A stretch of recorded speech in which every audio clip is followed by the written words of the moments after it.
ইদানিং চা খাওয়ার কেন জানি বড্ড নেশা হয়েছে আমার।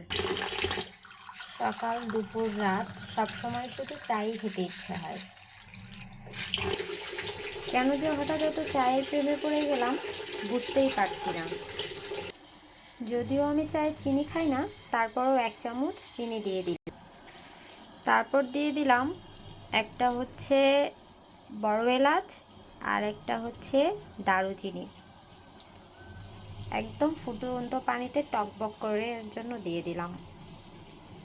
আর এই মশলা চাটা খেতে কিন্তু আমার ভীষণ ভালো লাগে। তারপর এখন এতে দিয়ে দিলাম সামান্য কিছু পরিমাণ চাপাতি। যেহেতু চাটা আমি একদমই একাই খাবো, তাই অল্প একটু চাপাতি, সব কিছুই অল্প একটু করে আর কি। দেখেন চাটা কি সুন্দর টকবক করে ফুটছে। আর এর মধ্যেই আমি একটু পাউডার দুধ গুলিয়ে নেব, যেহেতু আমি আজকে পাউডার দুধ দিয়ে চা। ওইদিকে চা ফুটতে ফুটতে এইদিকে আমি একটু পাউডার দুধ নিয়ে নিচ্ছি, প্যাকেট পাউডার দুধটা।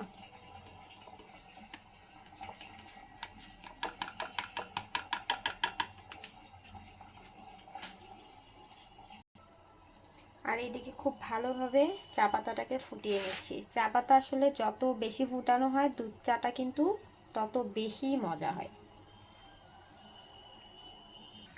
আমার চাটা একটু হয়ে গেছে, আর আমি এখন এটাকে নিয়ে যে কাপটাতে আমি দুধ ঢেলেছিলাম সেই কাপটাতে এখন আমি সুন্দর করে চাটা ঢেলে নেব। এতেই কিন্তু আমার চা বানানো শেষ না।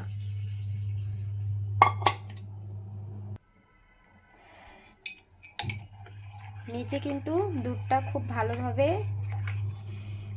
গোলানো ছিল না, তাই এখন আমি দুধটাকে চাপাতির সাথে খুব সুন্দর করে গুলিয়ে নিব।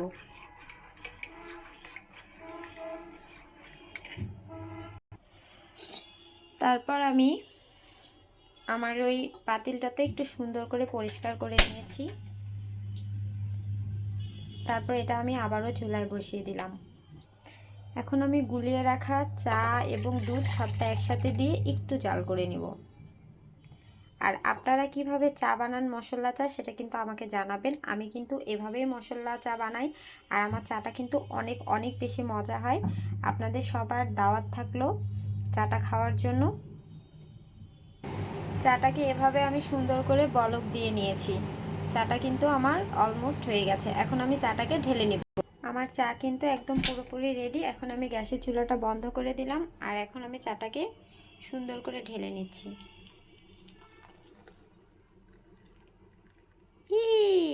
ক্যামেরা ধোয়া উঠে পুরা ক্যামেরা। আর এই যে তৈরি হয়ে গেল আমার কিন্তু পুরো গরম গরম ধোয়া ওঠা মশলাদার চা, মাসালা চা।